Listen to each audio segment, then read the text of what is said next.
I wasn't even supposed to be there. That's the thing I keep coming back to, sitting here now with my coffee gone cold and this story still living rent-free somewhere behind my sternum. I wasn't supposed to be at that event.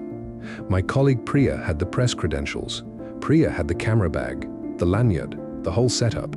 Priya also had a chest infection that knocked her flat on a Tuesday, which is how I ended up standing on damp pavement outside the Guildhall in the City of London on a grey November morning, borrowed camera around my neck, trying to remember which end of the lens cap came off first. The event was one of those civic things.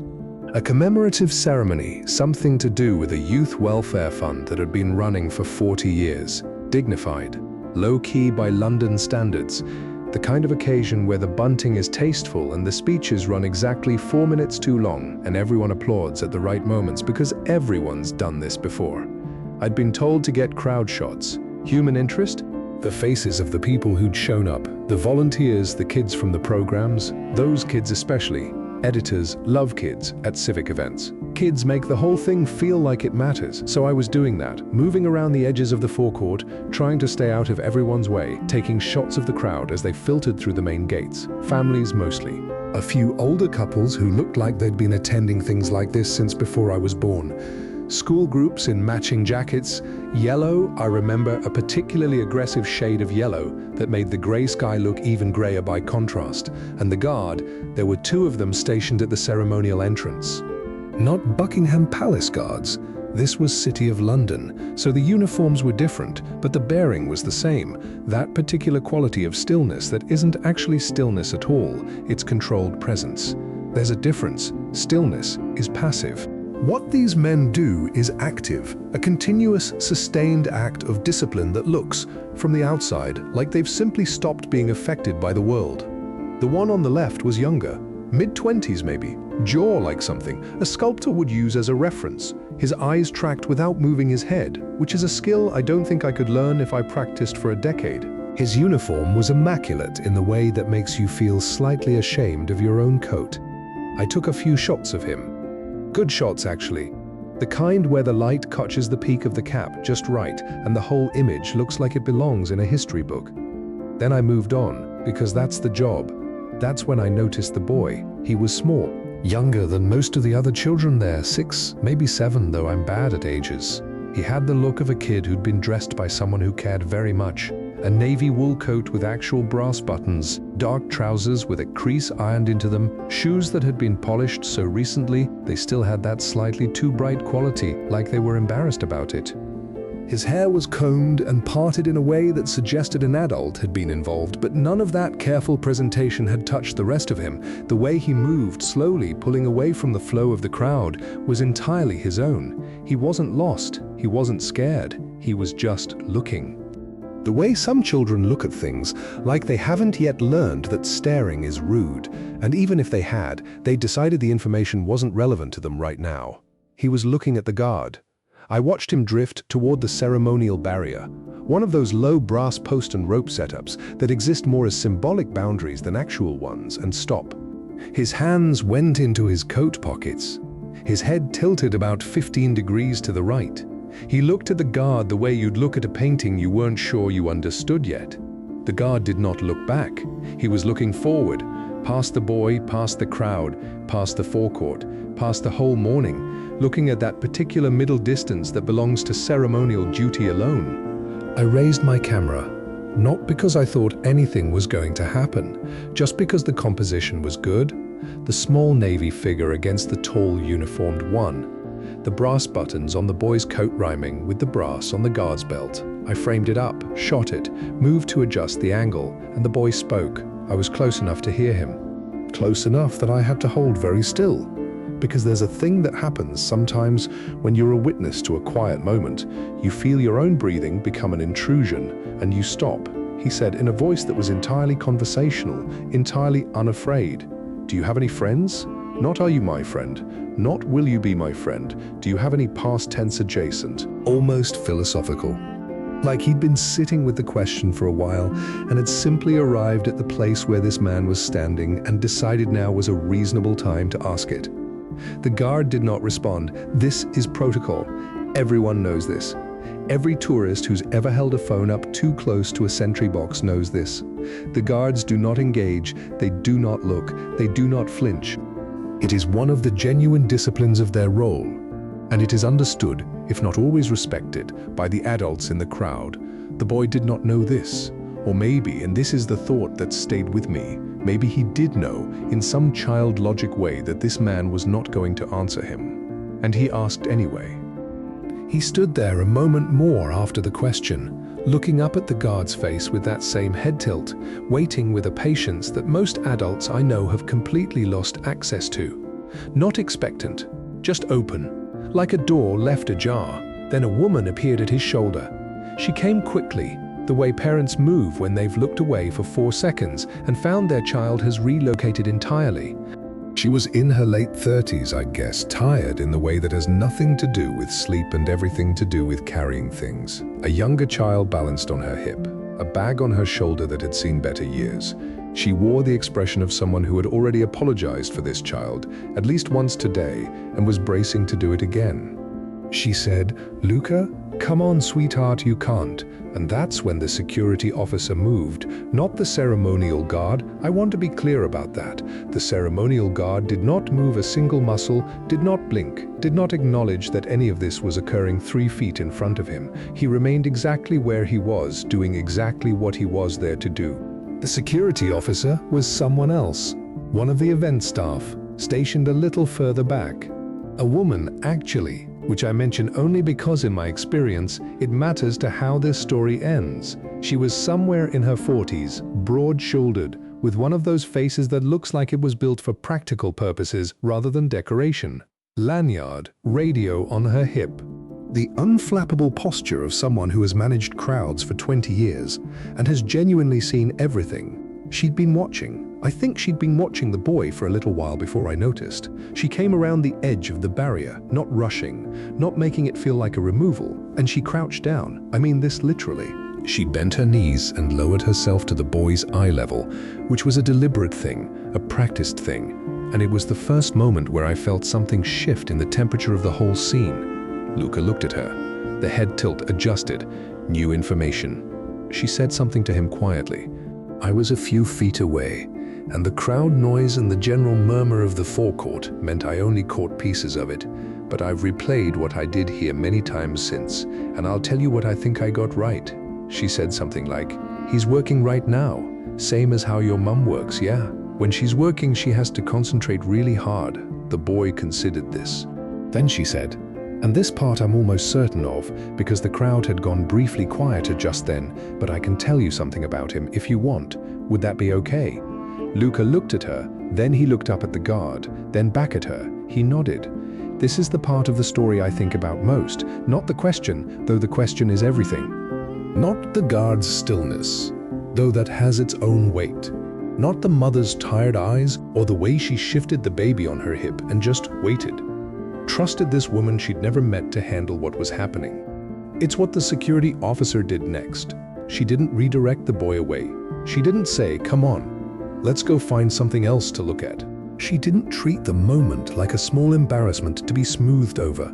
She leaned in slightly, just the fraction that brings your voice to someone's ear without being conspiratorial. And she began to talk to him. I couldn't hear all of it. I was fighting myself not to move closer, because moving closer would have broken something about the moment, and I knew it, and I stayed still. But I saw Luca's face. It changed. Not dramatically, not the way faces change in films, with a single tear or a sudden gasp. It was smaller than that. The careful blankness he'd brought to the question, that open-door quality slowly became something else. His head came up, his hands came out of his coat pockets. He was listening with his whole body, the way children do when they've stopped performing attention and are actually completely inside it. His mother had stopped pulling at him. She was watching too, and I was watching her watch, and I had completely forgotten about my camera, which is not something that happens to me very often. The ceremony started a few minutes later. There was a bell, some Guildhall thing, old, resonant, the kind of sound that makes you remember where you are and how long things have been here. The crowd shifted and oriented itself toward the main entrance. A small brass ensemble at the far end of the forecourt started something stately and slightly out of tune, which somehow made it feel more real, not less. Luca's mother touched his shoulder, and he went with her, easily, without resistance. Whatever had happened in the previous 5 minutes had settled something in him. He walked beside her into the crowd with his hands in his pockets again, but differently now, not pulled inward, just comfortable, just a small person moving through a large world, neither lost nor bothered by the fact of it. The security officer straightened up, adjusted her radio, looked out at the forecourt with the same practical sweep she'd been doing all morning. I almost went to talk to her. I didn't. I don't know why. Partly the job, I was supposed to be getting shots of the crowd, not interviewing the event staff. Partly something more instinctive. Some situations have a completeness to them that feels like it would crack if you pushed at it. I didn't want to ask her to explain what she'd just done because I wasn't sure explanation was the point. I turned back to the ceremonial guard. He was exactly as he'd been, the same forward gaze, the same absolute stillness that wasn't stillness. The November light had shifted slightly, a thin break in the clouds, lasting maybe 30 seconds, and it caught the peak of his cap and the brass buttons on his uniform, and for one moment everything looked very gold. I raised the camera. I took the shot. I still have it. It's not the shot that went with the piece I filed. Editors wanted the crowd, the kids, the handshakes and smiles, and all the things that made the event look like it had been worth attending, but it's the shot I kept. A man standing at full attention, alone in his own absolute presence. The forecourt behind him full of people who were moving in every direction, and him perfectly still. Perfectly there. Do you have any friends? The light lasted another 10 seconds, and then the clouds closed and it was grey again. And the brass ensemble hit a wrong note, and someone laughed, and London went on being London. End of part 1. I filed the piece that afternoon. Standard civic event coverage. Good crowd turnout. Successful 40th anniversary. Director of the fund gave a speech that used the phrase community fabric 4 times, which I counted because I had nothing better to do during the bit about endowments. Photos of children shaking hands with officials. One particularly good shot of an elderly volunteer accepting a plaque with an expression of such genuine bewilderment that the editor said it was the strongest image of the batch. I didn't mention the boy. I didn't mention the security officer, or the question, or the 10 seconds of gold light on the guard's uniform. None of it made the piece because none of it was the piece. But it stayed in me the way things sometimes do. Not as a thought you return to deliberately, more as a low hum at the back of everything else you're thinking about for the next few days. I mentioned it to my wife over dinner that evening, described it badly. She said, "That's something, isn't it?" Which is what she says when something is something and neither of us can work out exactly what it is yet. I mentioned it to Priya when she was back on her feet, a week later, because she's the person I tell things to when I'm not sure how to categorize them. She sat with it for a moment, and then she said, "What do you think the boy actually meant?" Which was the question I hadn't asked myself yet. Here's what I've come to. I think Luca, and I don't know that was his real name, his mother said it, and that's all I have. I think Luca wasn't asking about friendship the way adults ask about friendship. Adults ask about friendship, meaning, do you have people? Do you have a circle? Are you held? I think Luca was asking something simpler and more specific, the way children ask questions that accidentally turn out to be the most complicated ones. I think he looked at that guard, standing utterly alone, not speaking, not moving, not making eye contact with anyone in the world. And he thought, this person has been here a long time. Nobody is talking to him. Nobody is standing next to him. Is he okay? 6 years old, maybe 7, and genuinely concerned about the well-being of a ceremonial guard he'd never met. The question wasn't philosophical. The question was care, wearing the only vocabulary it had. I went back to the Guildhall 3 weeks later, not for work. Priya had recovered fully and had picked up the follow-up piece. I went on a Saturday, which is slightly ridiculous. There are no events on Saturdays, no ceremonies of any kind. I went in the way you go back to a place where something happened to you, even when nothing happened to you there. I just watched the building for a while, bought a coffee from a stand near the churchyard, felt like a complete idiot about it. There were tourists. There are always tourists. A group of them had gathered near the entrance to photograph what I think was an architectural detail that had nothing whatsoever to do with what I was there remembering, A pigeon sat on a railing with the specific self-possession of a Londoner who has seen everything and is impressed by none of it. I thought about the security officer, the way she'd crouched down to the boy's level. I've worked around a lot of crowd control and security people over the years. It's not a role that attracts a lot of visible tenderness. It can't really. The job requires a certain managed blankness, a professional distance from the needs of individuals, because you're responsible for the movement of the whole. You can't afford to have feelings about every person who does something unexpected. You'd be useless by noon. What she'd done was different. What she'd done wasn't a gap in her professionalism. It was part of it. She'd redirected a situation that could have become a small, embarrassing scene. A child distressing a ceremonial guard, a mother flustered, a crowd watching with that specific English mix of concern and amusement. And she'd redirected it not by removing the child, but by meeting him where he was. She'd treated the question as legitimate. That's what I keep getting stuck on. She didn't say he's not allowed to talk. She didn't say leave the man alone. She didn't say come on now. That's not appropriate. All of those would have been fine. All of those would have resolved the situation in a way that an adult would recognize as resolution. But she said, "Let me tell you something about him." She gave the boy information. She gave him the thing he'd actually asked for, dressed differently. She found a way to answer a question that protocol said couldn't be answered, and she did it without breaking a single rule. I started asking around. I know. It was a tiny thing, a moment at a civic event, but I was between features and I had some time, and some things just get into you. I reached out to a colleague who covers human interest pieces and has worked at various points around royal events and state occasions and all the ceremony-adjacent world that I mostly avoid. I described what I'd seen. I asked her whether it was common, whether the event security people received any particular training for situations like this, for the question-asking children, for the moments that weren't exactly a security threat but weren't nothing either. She said she'd make some calls. What she came back with wasn't dramatic. There's no official protocol document, no training module called What to Do When a Child Asks a Ceremonial Guard if he has friends. It's not that specific and the world isn't that organized, but she spoke to a former event coordinator who'd worked in ceremonial settings for about 15 years, and this person said something that I wrote down and have not thrown away. She said, the good ones, the really experienced ones, they learn to see children differently. Most crowd situations, a child is just a variable, a thing you account for the same way you account for weather or equipment failure. But the good ones, they start to see that a child in a crowd is sometimes a window. They're asking the questions the adults are too managed to ask. And if you can answer a child right, really right, you've often answered something the whole crowd needed to hear. I sat with that for a while. A window. I thought about the guard, not romantically, not in the way that sometimes happens with pieces like this, where the ceremonial figure becomes a symbol for something national and capital H historical. I thought about him as a person, which is the harder thing to do because the uniform is designed to prevent it.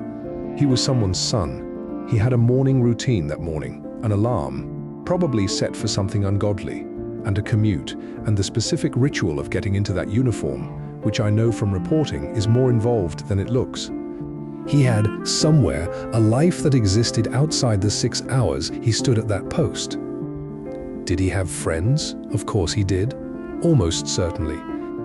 The question is almost absurd applied to any actual adult human being, because adults don't present themselves as friendless to scrutiny. We've learned to hide that particular vulnerability behind busyness and irony and the social assertion that we're fine. Thanks, very full calendar. So much going on. But Luca didn't ask because he thought the answer might be no. I don't think he'd formed a hypothesis. He asked because he looked at this man alone, silent, cut off from the human chatter that surrounded him on every side, and the absence was visible to him. A child without social filters sees a person standing alone and asks, "Are you all right? Is anyone with you?" It's the most human question, dressed in the most human simplicity. The days got shorter. December came in the usual way, grey collapsing to darker grey, lights going up in windows, the city pulling its collar up. I filed 3 pieces that month, none of which had anything to do with any of this. But in early December, Priya texted me a photograph. She'd been covering a different event.